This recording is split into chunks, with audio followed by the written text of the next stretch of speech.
Okay, I think we should get started. I'm delighted to welcome you to the Senior Academic Session number 2.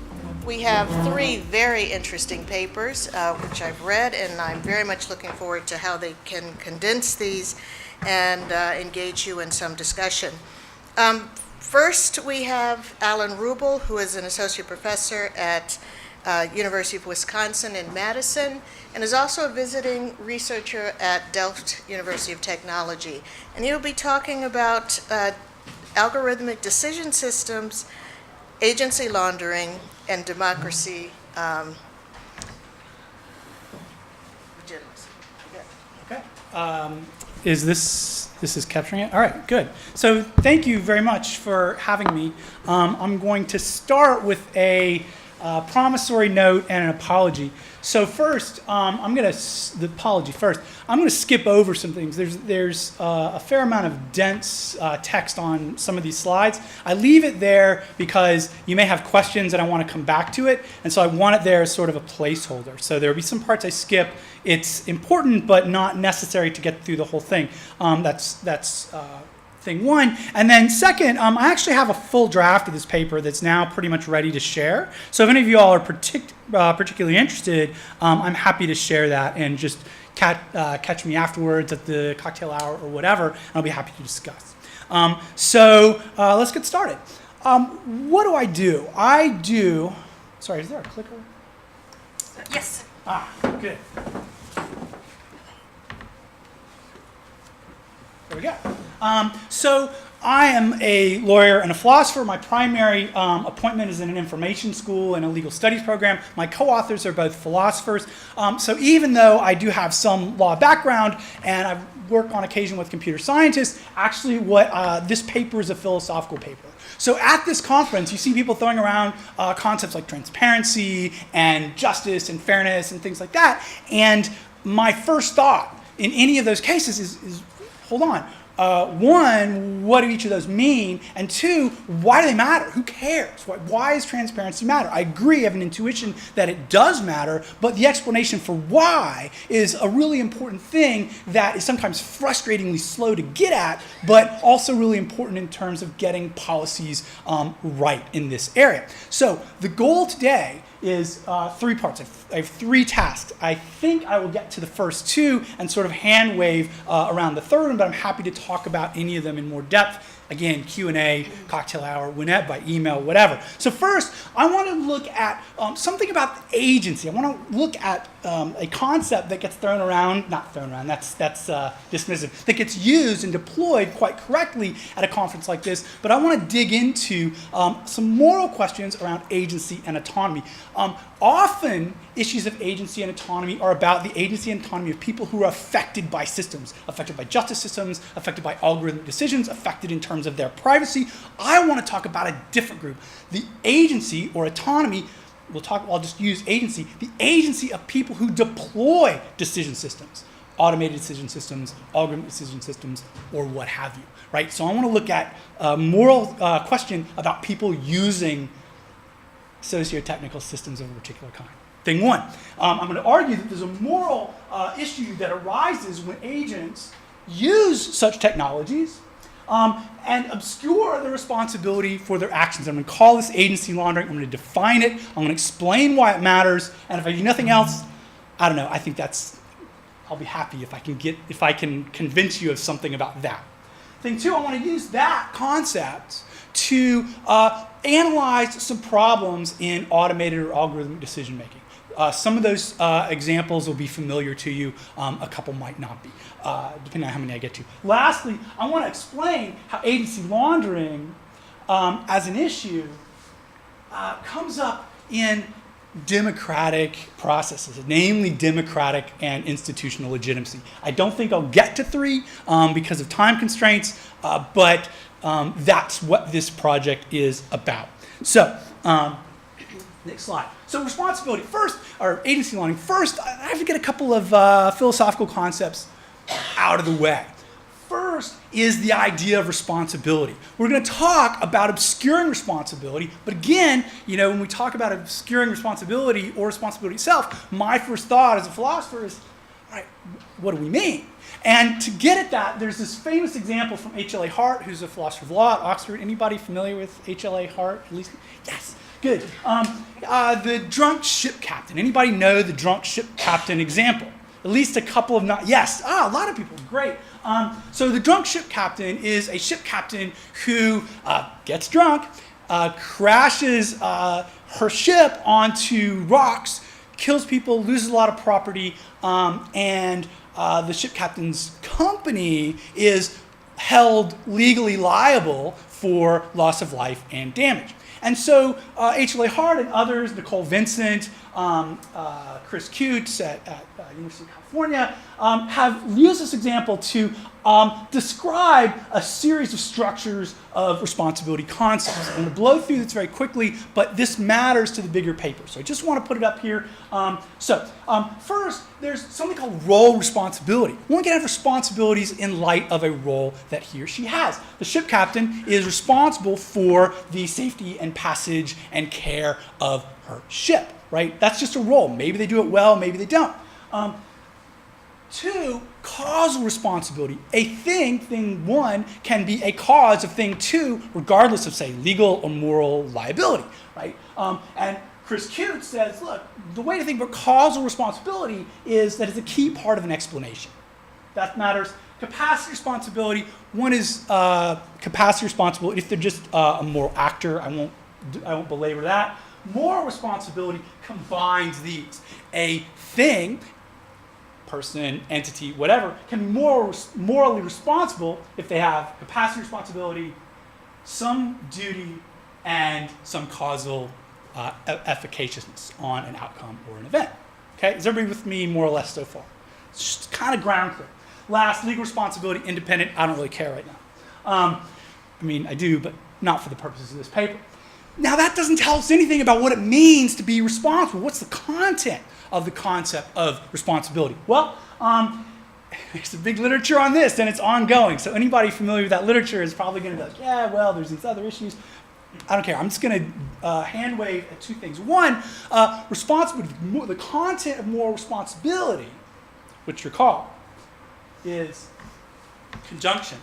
The content of that is fundamentally relational. One is morally responsible in light of one's social roles. Those can be general. We have a general responsibility to be good members of the community. They can be very specific. A ship captain has very specific responsibilities for her vessel.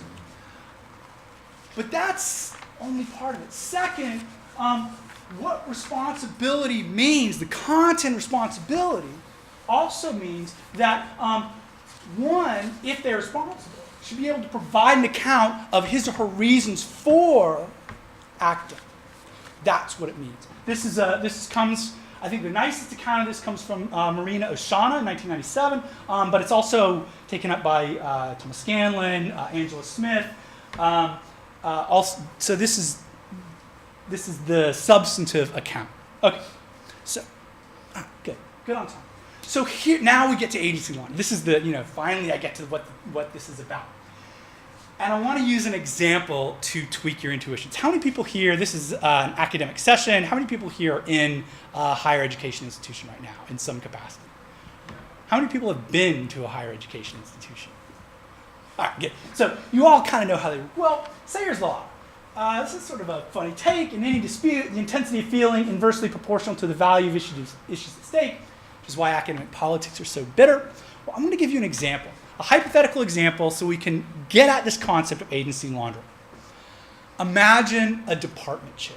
Department chair has responsibility in this hypothetical for curriculum in her department, right? She has the institutional authority to make decisions about curriculum. She has the power, the de jure power to, or the de facto power to actually make curriculum decisions that she wants to make. Right? It's in faculty procedures or whatever your handbook is, she can do it. Now imagine what she wants to do is get rid of a subfield. She just wants to not study anymore, not fund it, not hire new faculty, not teach courses, whatever. She has the power. But instead of making a decision to cut all of field X, what she does is impanels a committee to make a decision about curriculum that she knows is sympathetic to her view. And the committee fully know, she had every reason, the chair has every reason to believe that the committee will make the decision that the chair would have made had she not been able to impanel the committee. And the committee decides to get rid of the subfield. Right? Now, something is off. Something is weird about that case. And I want to say that what matters about that case is not getting rid of the subfield. It's not delegation. It's something about laundering the chair's agency here. So what I'm going to do next, I'm going to pull out a couple of salient features about chair and explain what agency laundering is in light of that. All right? So, chair, what's salient here? Well, the chair has power with respect to the curriculum. She gives the committee practical authority, ascribes, this is key here, the chair ascribes morally salient features to the conclusions, that they can make a decision, that they're independent, whatever. And doing so, chair obscures her causal responsibility. Go back to those definitions. Her causal responsibility in the outcome, the curriculum change. And in obscuring her causal responsibility, she fails to fulfill an important facet of her role responsibility.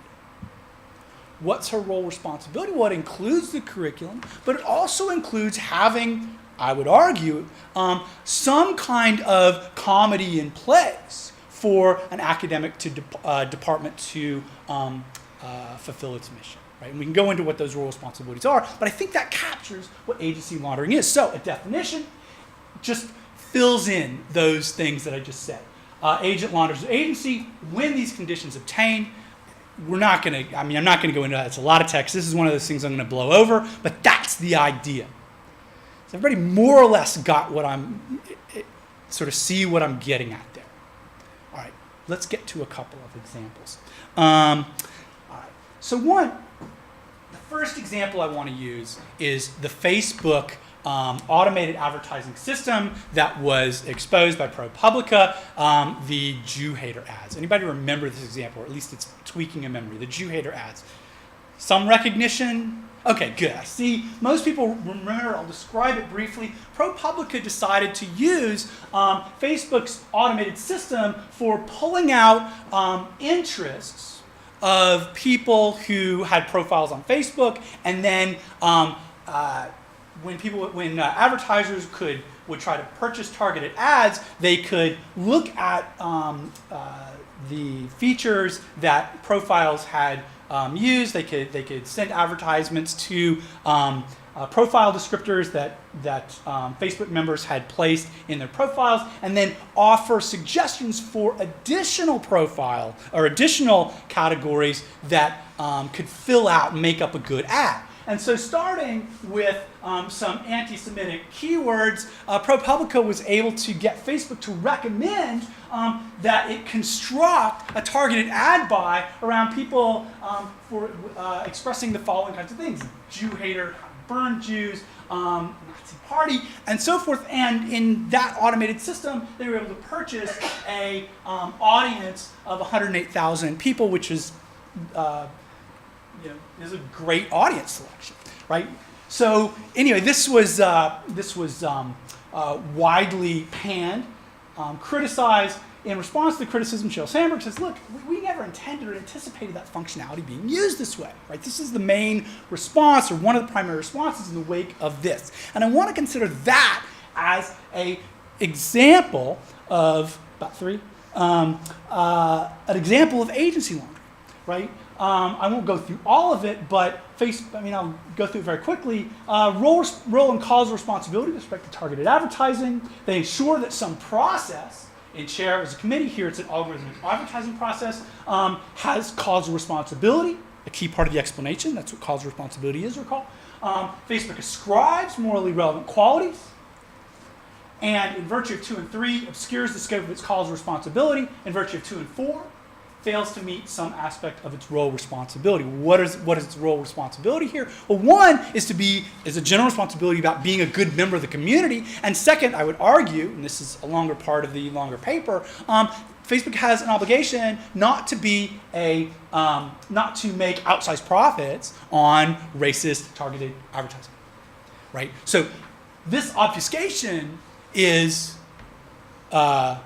agency laundering, and it's morally important because it undermines a key aspect of what responsibility actually is, namely the ability of people to ask for reasons for one's actions. If it obscures one's causal responsibility, it undermines this key moral value of what responsibility actually is. Now, since I'm short on time, I'm going to cut straight to my last case. I'm skipping one about teacher evaluations in Houston Independent Schools. I think it'll take me about a minute and a half. So we can cut off my questions. But this is the Loomis case. This is Compass case, which many people are familiar with. Wisconsin v. Loomis is a case in which Eric Loomis pleaded guilty to a series of crimes surrounding a drive-by shooting. The trial judge in this case ordered a pre-sentence investigation report that included a report from the Compass risk assessment tool that returned a very high risk profile for Loomis, and the sentencing judge sentenced Loomis to essentially in the maximum range for the crimes to which he pleaded guilty. Now, what are the harms here? I'm not going to go into what the harms of this case are, but I want to think about this as a case, I'm going to skip straight to this, as a case of agency laundering. So we can think of courts or anyone in the criminal justice system as using algorithmic systems in a way that launders their agency. A trial court, in this case a court in Wisconsin, has role and causal responsibility with respect to sentencing. And the trial court in that case ensures that Compass, that is a process, person, or entity, has causal responsibility with respect to targeted advertising. I'm sorry. With respect to sentencing, the trial court ascribes morally relevant qualities to Compass: relevance, neutrality, reliability. In virtue of 2 and 3, the trial court obscures the scope of its causal responsibility with respect to sentencing and fails to meet some aspect of its role responsibility. So if it's a case of agency laundering, it's going to meet these criteria. Here's the upshot. Go back to this. The Supreme Court of Wisconsin actually said, it's not a problem. In fact, what saved this case, according to the Wisconsin Supreme Court, is the trial court actually took responsibility. It said that it was indeed responsible for making the determination about Loomis's sentence. It did use the tool, but it was, at the end of the day, the trial court was the one who made the decision and did not offload moral responsibility, moral liability for the ultimate sentence. So this is a case that actually contrasts in the longer paper with other cases of agency laundering. So that's agency laundering. I argue in the longer paper this has something to do with democratic legitimacy. We can't get there, but that's the basic idea. Thank you.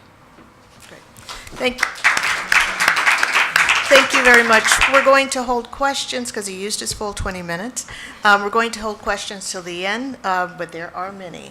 And I'd like to introduce our next speaker, Paula Bruening, who is a counsel for SQL Tech and IP Law, as well as senior strategist for Information Accountability Foundation. She'll be speaking on considering transparency, AI, data science, and the GDPR.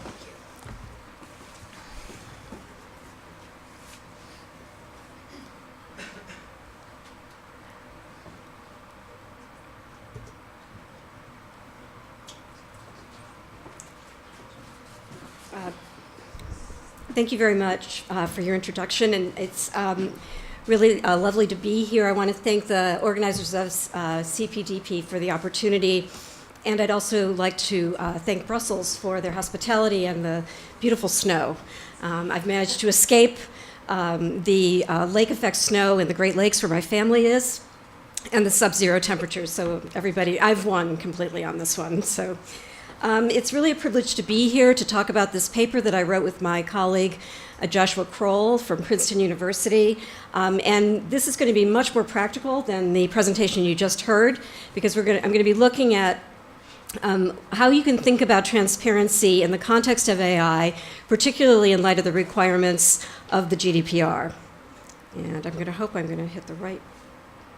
Okay, good. I've got this right.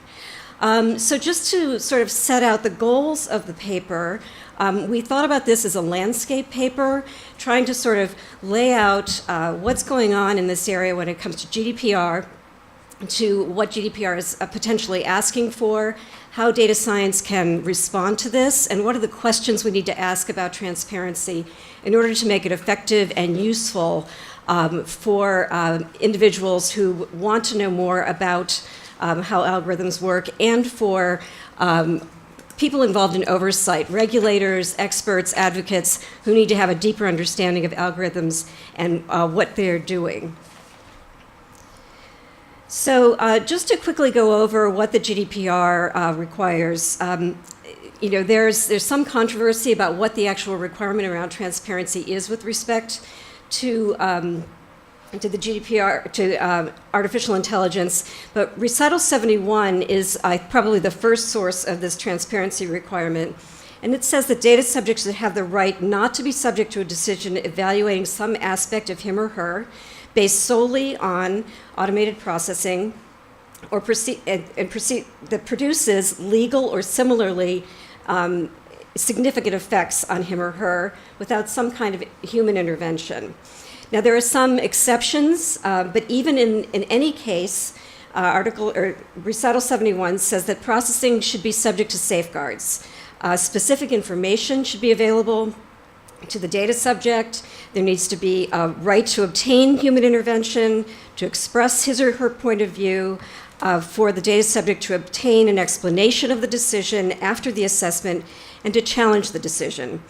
And it also says that there need to be steps in place to ensure fair and transparent processing.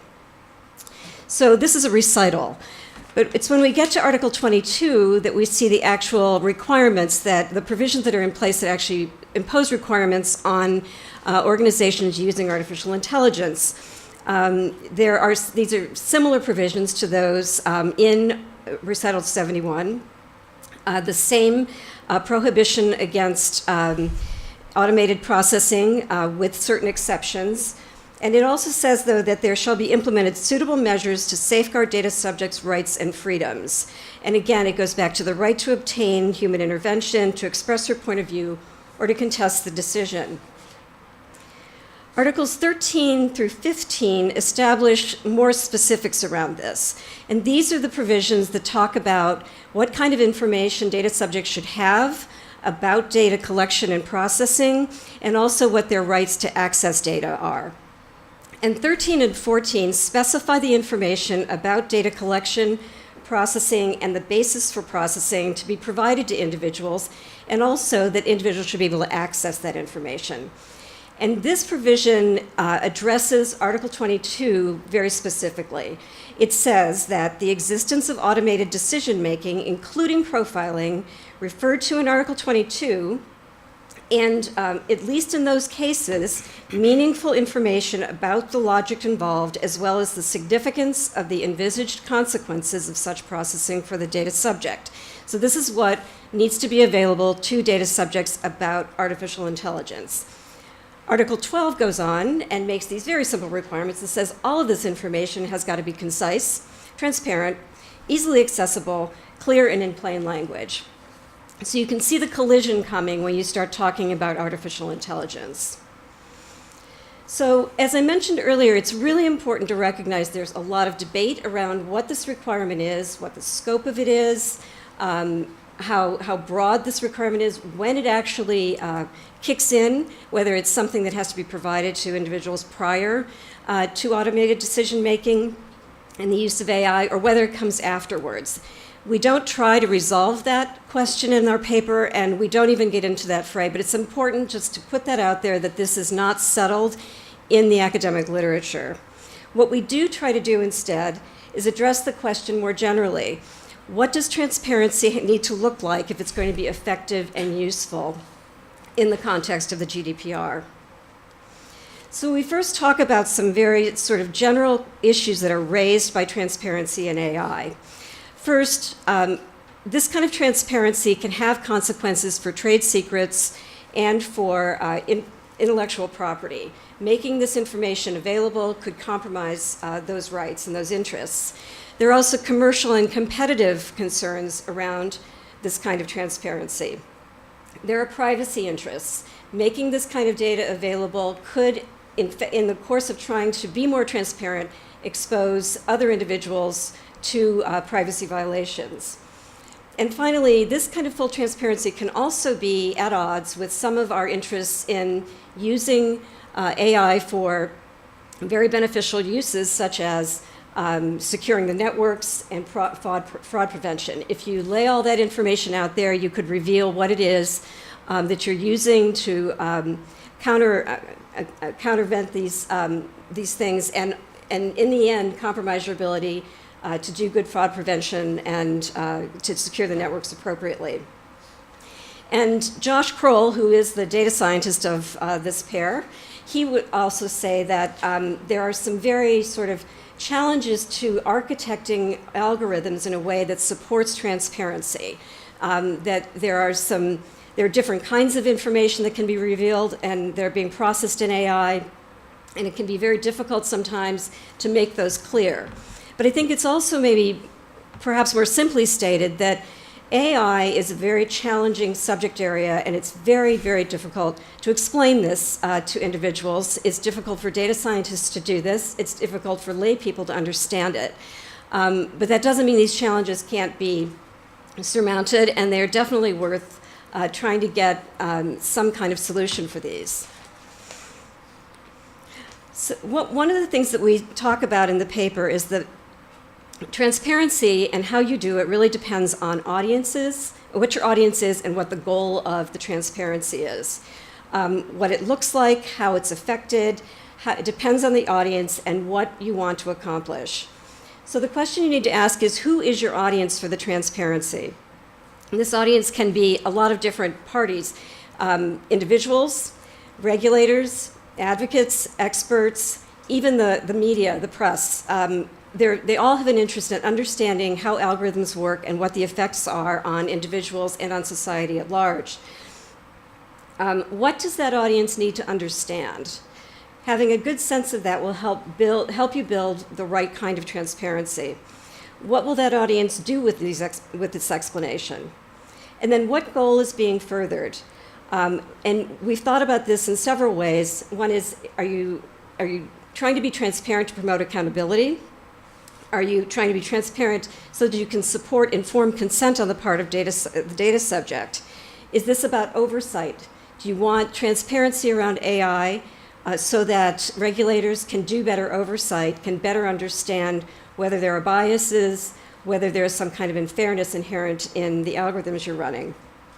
And finally, is this transparency supposed to be available to data subjects so that they can potentially challenge decisions that are made around AI? So this chart attempts to sort of lay out some of those differences. At the top of the chart are the places where you're probably going to want deeper transparency, probably more technical understanding of artificial intelligence and how it works. And we would argue that that would be with regulators, experts, and advocates. They're the people who are going to want the kind of oversight that's going to facilitate accountability. Just to be able to look behind those algorithms and say, is that organization using data the way they say they're going to use it? Are they using it fairly? Are they using it responsibly? The second is also about regulators, experts, and advocates, and we say that they may want even more extensive transparency.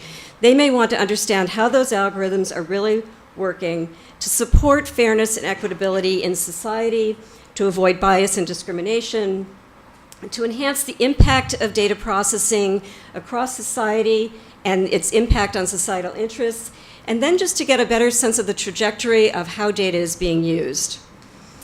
The lower set are perhaps the more simple approaches to algorithmic transparency. we're talking about individual data subjects. What might they want this transparency for? They may want, again, the ability to provide a basis for informed consent. What kind of data do you need to get to them? What kind of information do they need about that algorithm so that they can do that kind of informed consent? And the other is, for individual data subjects, they may want to be able to challenge a decision after it's made. And that may be a very different kind of information about the algorithm that you provide after the fact. So what we also do in the paper is identify resources that can assist the objectives of transparency.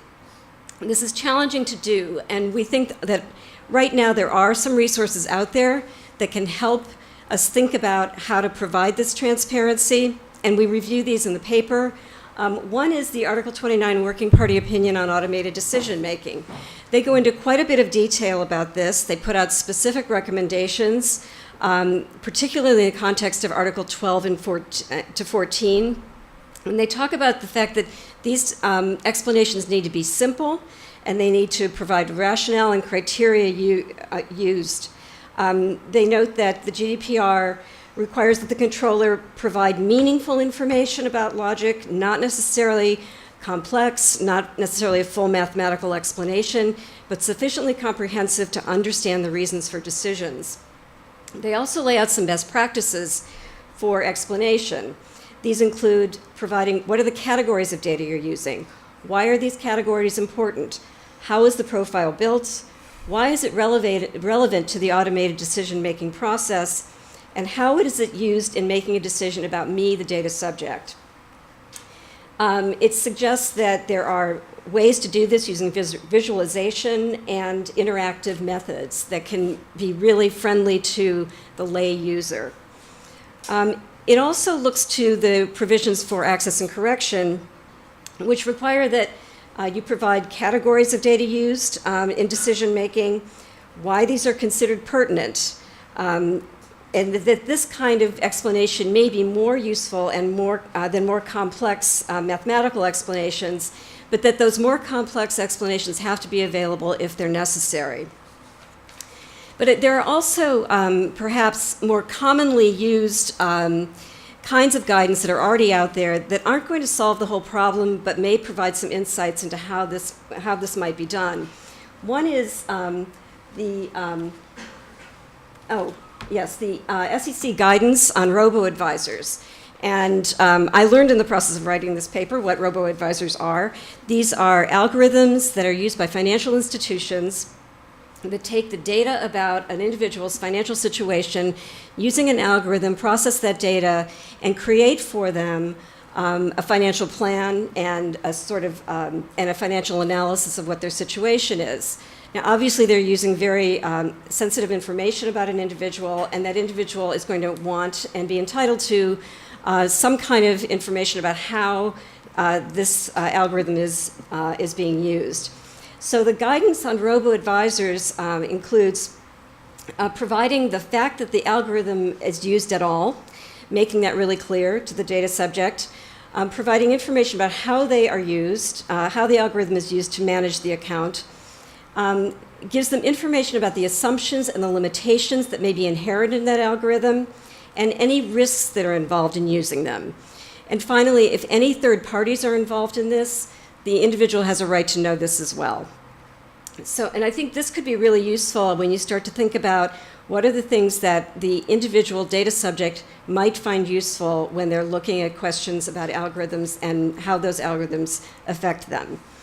And finally, in the United States, there is the Fair Credit Reporting Act, which is a U.S. law enacted to ensure the accuracy, fairness, and privacy of consumer information in the financial area. And it involves, there have been regulations that have been promulgated on this that entitle the individual to a notification when some kind of adverse decision has been made about them based on their data that's in their credit report, that they have to know what information about the agency that provided this, and they're entitled to a copy of their credit report as well, so that they can actually look at what was involved and what went into the making of that decision. Now, obviously, these alone are not going to solve this complex problem, but again, I think this can give some insights and some background into how to look at the question and see what's worked in the past in other contexts.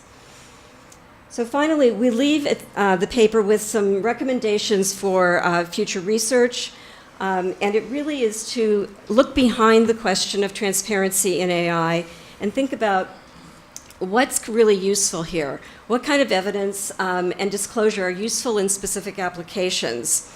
What are the limitations of explaining AI? What about this technology makes this particularly difficult, and what can we do to address those challenges? What are the human factors here?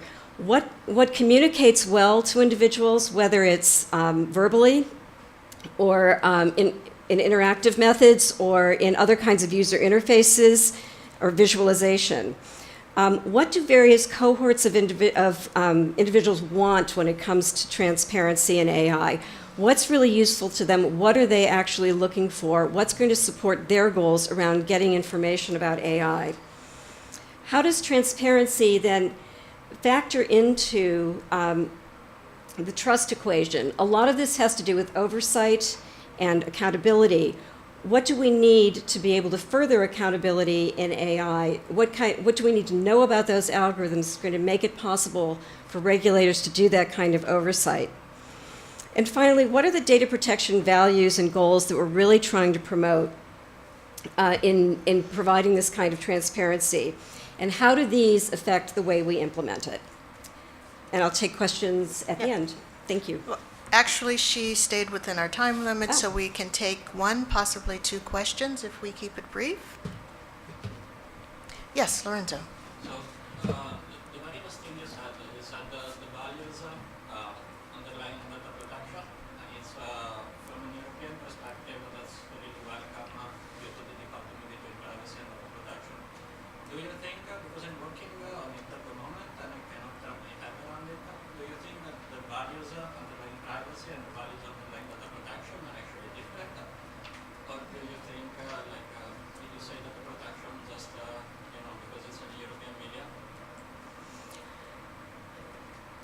That's a big question. That's a bigger question than this paper, and I appreciate the question. I think that there are very specific ways that we think about data protection versus privacy, and I think when you look at some of the approaches in the United States, I think we're moving increasingly toward a data protection model, where because there are so many challenges to the idea of user control, that I can actually control the data and what people know about me, that it really becomes a question of how do you responsibly use data, how do you provide oversight, how do you put guardrails around how data is used, and I think that really is beginning to reflect more of a European approach to this, where it really is about responsible uses of data, rights in data that individuals have, but then also acknowledging that there are legitimate uses of data and that those have to be accommodated as well. Sure. Yes, one more question. You mentioned the Fair Credit Information Act and the fact that actually the institution, the financial institution, had the obligation to notify individuals where negative decisions were taken. So I was wondering if the notification with the explanation that you mentioned is only about the elements that are considered in order to take a decision, or also the process. Meaning, because I think there is a tension between the how the process, the algorithm, the automated process will elaborate the elements in order to take a decision, and potential trade secrets. For instance, if one of those algorithms is a robo assistant, Yes. It may be covered by a trade secret, or it may raise those issues that you mentioned about competition. So my question is, which kind of information is notified to if that's how simply the decision has been taken and the elements on which it's based, or also the rationale of the The first thing that you said, what you get, when there's an adverse decision taken, the individual who's the subject of that decision is notified that the decision has been taken, and they get information about what agency made this decision. Usually it has something to do with something about their credit report, and so they have then a right to obtain that credit report. So, and we're not proposing in this paper that that's the full answer. And I don't think that the question of the robo-advisor has really been addressed. When the Fair Credit Reporting Act was enacted, there were no robo-advisors, and the complexity of the analysis that we're talking about now really wasn't there. We included this in the paper because I think it looks at the fact that a lot of times the individual doesn't find out about a decision until after the fact and has a right to have some kind of notification. And there is, in the debate about what this right to an explanation involves, there is a question of when that right actually takes effect, whether it's prior to the use of the algorithm or after the decision is taken. Okay, great. We can continue our conversation with Paula at the end of the session. Now I'd like to call to the podium Arianna Rossi, who is at the University of Bologna, who will be talking about data protection iconography. Good evening, everybody. I am based at the University of Bologna, but actually I'm based right now at the University of Luxembourg, which is my new affiliation. I have been running this project across both universities. Thank you for still being here. I know it's 6 p.m., a very, very long day, but I have a good news for you, which is that I have a lot of images in my slides.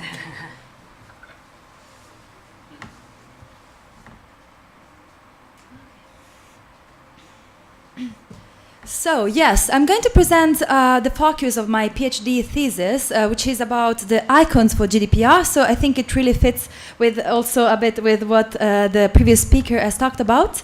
Well, I will try to be very brief about what is the research scenario, because I would like to actually concentrate about the open questions that are still out there. So what I've been trying to tackle during my PhD thesis is all the problems that the information paradigm still poses. The fact that we have the right to be informed and to be in control of our information, but usually the information paradigm is really badly implemented. There have been decades of research about why this doesn't work as it is right now. There are many, many reasons. As you can see, well, usually it's because privacy policies and any kind of communication to data subjects are very hard to read. They are made for people that have a long experience in the legal field, but also, very high educational levels. And also the fact that there is no attention for how the information is presented. And this is a very big problem. And luckily, the GDPR tries to tackle a little bit these problems that have been documented very much. For example, as we were saying before, there is a specific provision about what kind of language should be used for data subjects. And also, most importantly, I would like to draw your attention on the fact that it's the GDPR itself that introduces the possibility to use standardized icons to provide an overview of how the processing might be. And this is very important because I don't know whether you know, but there is a lot of research about how legal visualization, so how to visualize legal information, how empirically this works. So how people, not only people that do not have any kind of experience in the legal field, but also lawyers and also legal experts, understand much better information if it is visualized. And there are many kind of visual means that we can use. I will go through them later. And the fact is that the GDPR, so I really like this sentence from the Article 29 Data Protection Working Party, because it says, transparency. It's not legalistic. It's not something that you just have, to put out there some information, but it's user-centric. You really have to be sure that the kind of communication that you're having is effective for a specific audience. And we were talking about specific audiences before. And I would also like to draw your attention on the fact that, lack of transparency can have also very tangible implications, like 50 million euros. So one of the questions that we have been trying to tackle in my research is how do you create machine-readable icons? What does it mean? And we have adopted the paradigm of semantic web. which means that, well, we have been focusing a lot on lawyer-readable legal documents that are out there. We have some research about how you can render these machine-readable so that machines understand them, and we can use, for example, legal XML standards. We have developed international standards at the University of Bologna that are widely used. But also, there is not so much attention about how you can render all of this information in a human-readable way, in a way that any human can read and understand easily. How do you, well, first question is, how do you make this information machine-readable? You can construct, let's say, a computational formalization of a domain knowledge, which is called usually an ontology. We have been working on a privacy ontology which is called Pronto. I will not explain what it is and how it works right now because I don't have the time. I just want to draw your attention on the fact that there are some concepts that can be defined. You can define what kind of the relationship between concepts in terms of something is a something else. For example, a data controller is a role.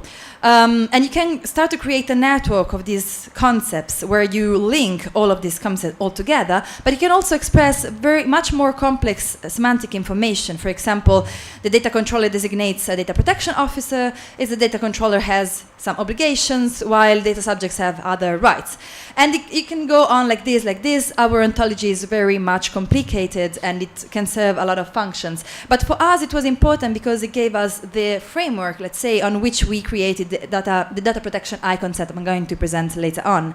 And specifically, we have focused on 5 conceptual modules that we thought they were important to visualize, but also the ones that are presented in Article 1314 GDPR. So we have visualized what the rights of the data subjects are, what kind of people, what people are involved in the processing, what are the processing operations on data, what is the legal basis for processing, and what are also the purposes. So another very thorny question that we have been tackling is, how do you create these icons and how do you evaluate these icons? A little background. So we have been trying to visualize concepts. You can represent concepts in a lot of ways, in words, of course, different languages. You can visualize them with icons or also other means. But then the problem is also, how do you interpret this kind of sign? And there are a lot of factors that intervene here and then also influence the process of interpretation so that it creates knowledge. So from the icon, you can also understand what it means. For example, individual characteristics are crucial. The age of the interpretant, its culture, its profession, its background, if it's literate, the context where the icons are posed. So it's not very easy. You cannot really determine beforehand how easily an icon is going to be interpreted. And the fact is that, well, usually in the legal field, people are either against visualizations or for visualizations. And if they're for, they say, well, a picture is worth 1,000 words. It's not always that way, in the sense that we have to recognize that there are different kind of icons and visual means. Some of them are representative. It means that they transparently represent a certain object, and this is easy to understand what they refer to. Other ones are arbitrary decisions, which means that it's very hard to get to the object that is represented. It's also true that not all the icons are the same, and this is really important for interpretation as well, in the sense that you can visualize the same concept in very different ways, and you can put them on a continuum which goes to, for example, much familiar representations, less familiar, more concrete, less concrete. Complexity of the sign is also very important to ease recognition, and also semantic distance, which means how arbitrary is the choice that you make when you represent something. So this is just to say that it's very complex. We cannot just treat all the icons the same and expect that people will recognize them as soon as they see them. And this is something that has been overlooked in previous research. So I will just go through very shortly about how we did design and evaluate our data protection icon set. we have been resorting to the methodology of design thinking that is lately taking its position also in the legal field and boost a lot of innovation. It's a cycle, as you can see, which means that it's not a process where there is a start and an end. It can go on forever. It's very iterative, and I will show you why. So, for example, we have been starting to tackle the, let's say, to understand how to create these icons. 1.5 years ago, we were at the Stanford Legal Design Lab, and we have decided to resort to participatory design, which means that it's not only professionals and designers that design an artifact, but you try to involve other people, all the different stakeholders that will use the design, the artifact in the end. In our case, we had designers on board, we had lawyers, we had computer scientists, we had interested citizens, and also a few enterprises. So all the different stakeholders that could use the icons one day. And as you can see, the process, usually you start from very low fidelity prototypes. As you can see, we're drawing our ideas, how to represent data protection concepts with an icons. And then we got a lot of feedback throughout the process, and we designed a first icon set. And then we have evaluated the icon set. Also for this, we had to choose which dimensions we wanted to evaluate, because there are many dimensions that you can evaluate in icons. We went for legibility and understandability, and on the basis of the results of these user studies, we then refined the icon set with other participatory design workshops, this time in Italy, also with the help of the Academy of Fine Arts of Bologna and many of my colleagues that I see here. And then we went on to, this time online, we went on like evaluating whether the icons that we had refined were legible and understandable. And actually this process happened 3 times. So it's, as you can see, there is no, and also I'm not completely satisfied of the icon set that we have. There are some, as I point out in the paper, there are some, let's say, some problems or some open questions yet. And I'm going to show you very briefly how it looks like, because I want to jump to the open questions in the end and to your questions. So we have visualized what are the agents and roles involved in processing, what are the processing operations that can be undertaken on data, personal data, for which purposes. This can be a very important information to visualize. What are the legal bases for processing, and especially the data subject's rights. This is very important because usually people do not know that they have rights, and usually rights are very are hidden in privacy policies, so they're not made very visible. So let's jump to the open questions, which I think is the more important part of my research. So many people start with the idea that icons make comprehension easier, and more or less this was also the will, let's say, of the regulators that introduced the icons in the GDPR. Do they actually make comprehension easier? I don't know, not really. In the sense that it depends. For example, this is the right to data portability. On the left, you can see the first visualization that we made. On the right, you can see the second one.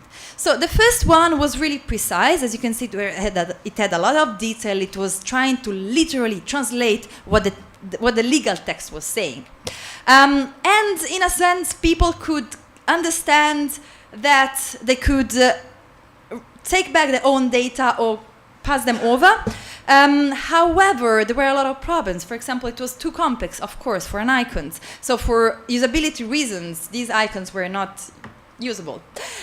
So we decided to resort to visual metaphors. So as you can see, I think it's a very nice metaphor of the portability.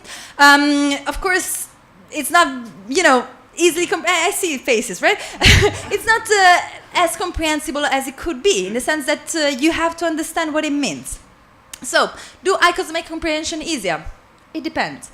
Then nobody has indicated what kind of functions must icons have. And we made a very specific choice, a methodological choice, because otherwise, what kind of information are you visualizing if you don't define the function of the icons?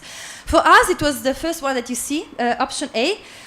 It means that we thought of icons as companion icons, icons that were not replacing the text, but were accompanying the text so that they could make visually salient where a certain information was to be found in very long text, like privacy policies. And so that it could ease the navigation, the skimming through of people reading the privacy policy. But there are many other hypotheses that we should try to explore. For example, I don't know, a clear indication whether something happens or not. Could be an idea. Warning signs. We were talking about automated decision making, about profiling. There are some processing that might have more importance than others. And I think, but then in this case, would that be a paternalistic approach? Are you trying to suggest something? Are you trying to, are you infringing on the self-determination of people to understand for themselves whether they want? So these icons can have different effects on people, and we should test them. Again, what is the icon's context of use? We have tested them in two specific contexts. One of them is the privacy policy with a very structured architecture layout. Information architecture. Another one is a multi-layered approach, which means that you only provide to data subjects certain information, but we are still thinking about computer-based information. What about all of the other devices, for example, smart devices, IoTs, and surveillance, cameras? We haven't tested that. Again, for evaluation is really hard, although it's very, very important for icons. There are a lot of studies out there that highlight how if you don't evaluate your icons, you might communicate the wrong message to the user. So, for example, for us, the icon that you see on the left was very easily recognized and very positively evaluated. Well, why? Because it uses symbols that are well known for users, right? They're very familiar. And also, it's, yes, I see this, but I tell you, it's like this. On the right-hand side, you can see the purposes of provision of the service. What is the problem here? Is that the concept is very vague, is very abstract. So how can you visualize it? Not very easily, which means that also people are not going to recognize it very easily. So can icons be universally used and recognized across the EU as shortened for information? Well, not as easily as we tend to think. Two of the answers we can give, of course, is education for any user group, which means that even if you create an icon for automated decision making, it doesn't mean that people actually understand what it means. So, of course, if you don't educate people to understand the consequences of this concept, then an icon will not solve your problem. And of course, different user groups have also different familiarity with symbols and concepts. So that also must be taken into account. And of course, also standardization across Europe is very important. There must be the political will to standardize these icons. There are some examples out there already, some other initiatives. They're all scattered around. All of them have different object of representations, different functions, different contexts of use. So we still, we are producing a lot of different examples, but we need to more or less try to, have a specific goal.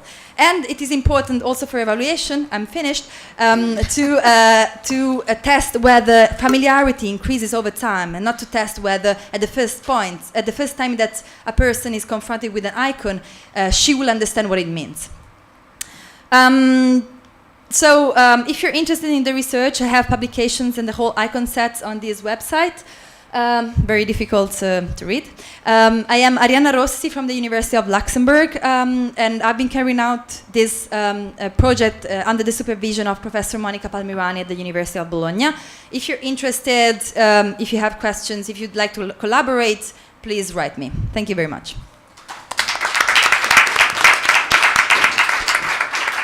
Thank you very much. I'd like to, she was well within time, so I'm going to give her priority for the first two questions. Yes, the gentleman behind you, Aviv, and then you, Aviv. Thank you for the great presentation. You must have been a lot of fun in drafting these icons as well with your colleagues.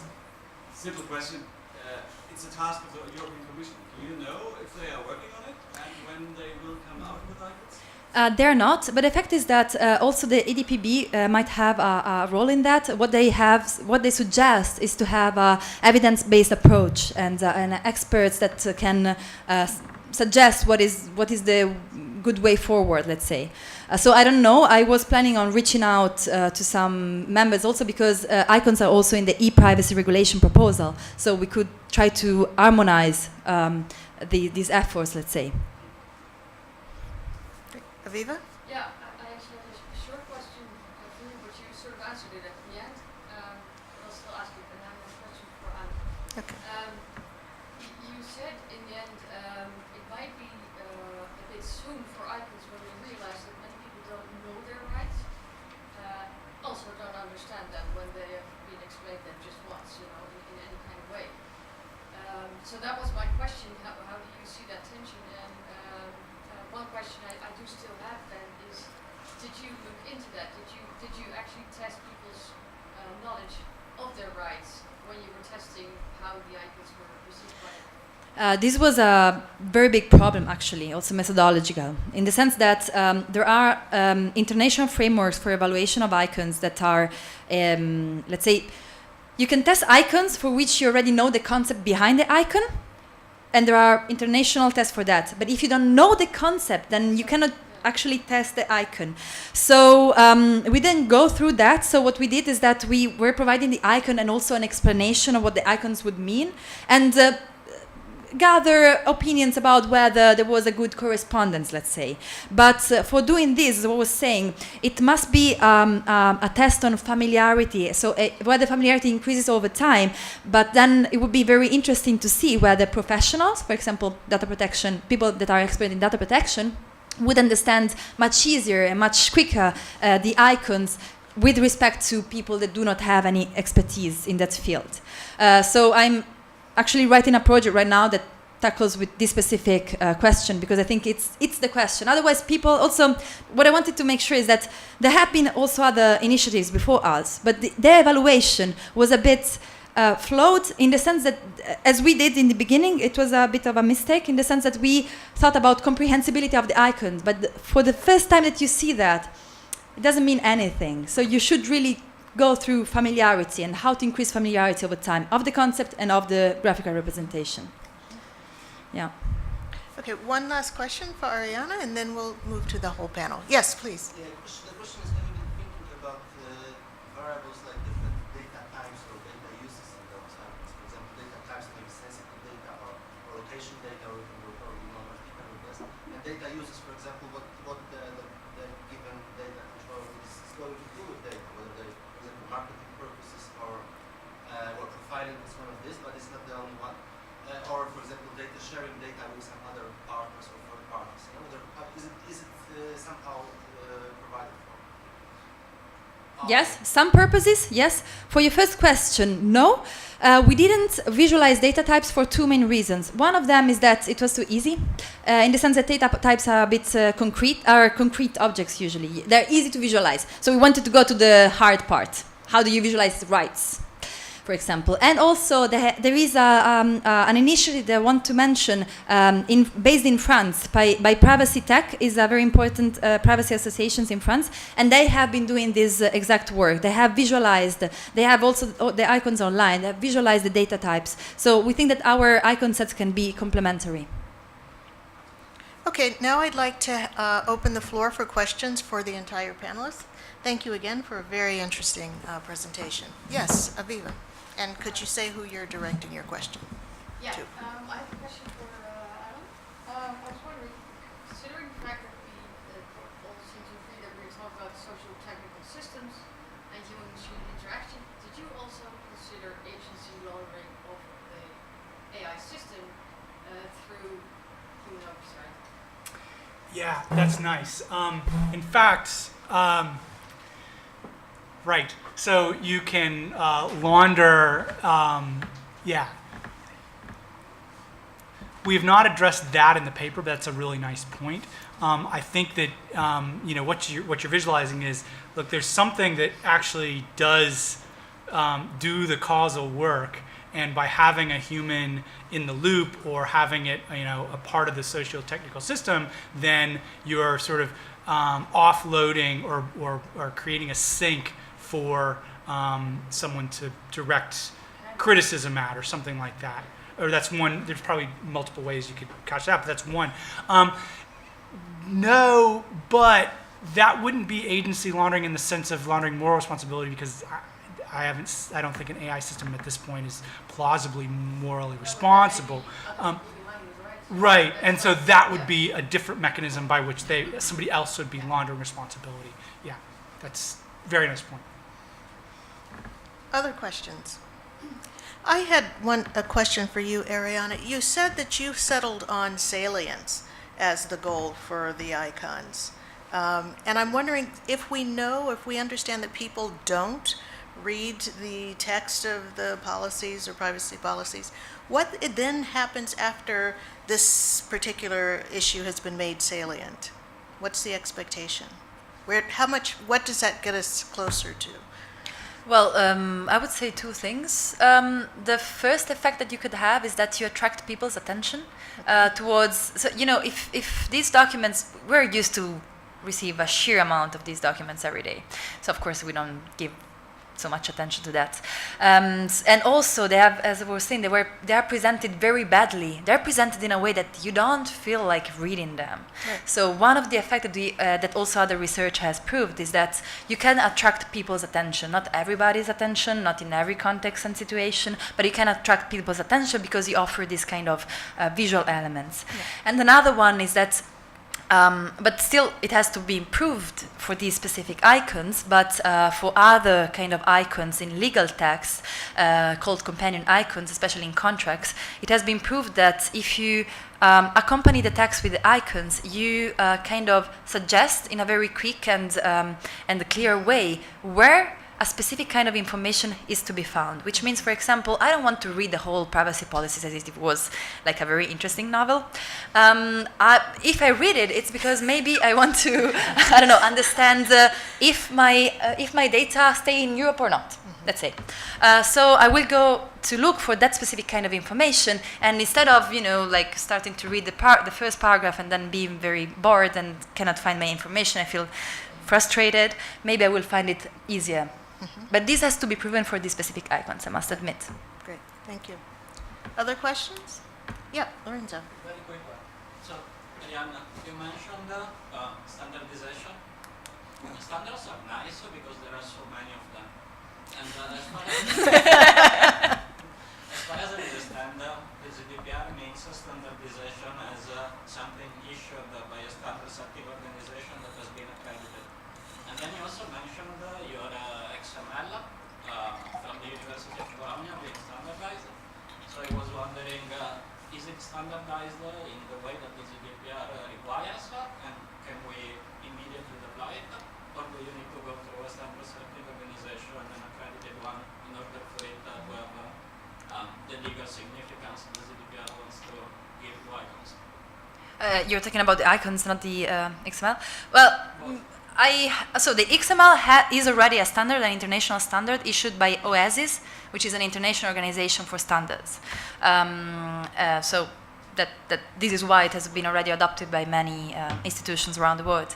And for what concerns the icons, I would rather go towards the ISO standards, because ISO standards, they have already issued a couple of standards for evaluation of icons, the ones that I was referring to before.